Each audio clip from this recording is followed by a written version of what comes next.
So today what we're going to be talking about is cybersecurity because it matters for everybody. If you haven't heard this phrase before, it's something that's going to be the core of what we're talking about today, and that is a chain is only as strong as its weakest link. So while you may be cyber secure, is everybody in your business, in your home, anybody that has access to your devices, to your network, to your router, to your Wi-Fi, is everyone secure? And can you vouch for that? Cybersecurity matters for everybody for every business, even you and your personal business, okay? We know that small business leaders see this as a big concern, and we also know that having a plan in place would make them feel more comfortable, but we also know the percentage is not this high for people that have a plan to do that, right? So fail to plan, plan to fail, right? So let's talk about how you can protect yourself online. Let's dive in deep. So where are you vulnerable? Is it just in those emails? Is it just in those texts? Absolutely not. It could be out of date websites. All right. So when you go to an out of date website, or you yourself have an out of date website, you are actually then exposing your customers and your clients who come to your website to being attacked, and that could make you liable. So it's really important to make sure everything's up to date. So while I don't, so I utilize a PC, laptop, I have several devices.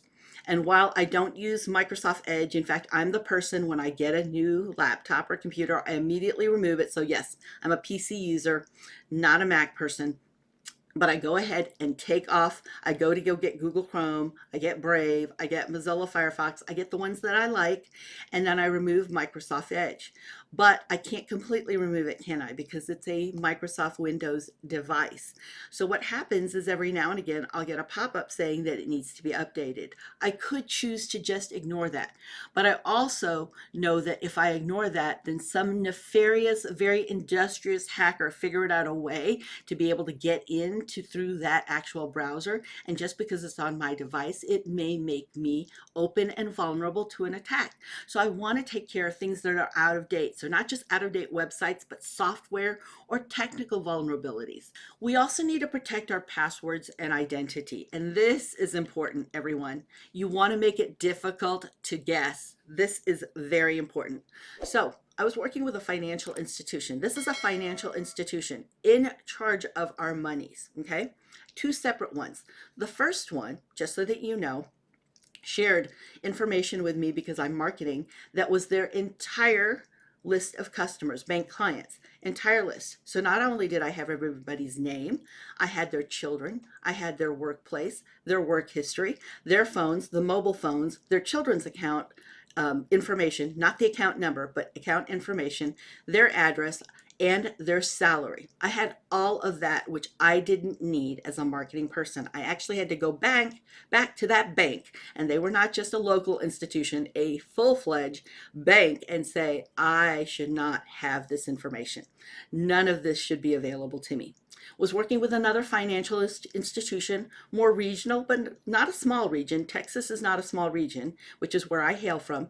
And she had her password for everything in the bank, personally, her phone, all of her passwords was Jesus. She's a pastor's wife. And so even her security question was, who is your first teacher? Jesus. Everything was Jesus. Very easy to guess, all right? And she's a pastor wife, so it's not like somebody would have to make a far stretch to guess all those things. Keep your passwords private and don't ever share them.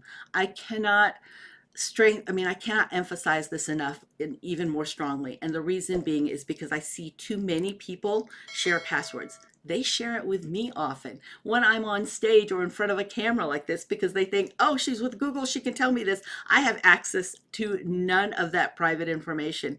And once you share your passwords, you've given away the keys to the kingdom for somebody. They can shut you down and shut you out, which makes it even more difficult for you to get to things like your email address, your device, your TV, your router, your medical insurance, your business. All right. So we want to make sure we change and use a different password for each account. I know we do it out of convenience, but we also make it convenient for an industrious hacker or thief.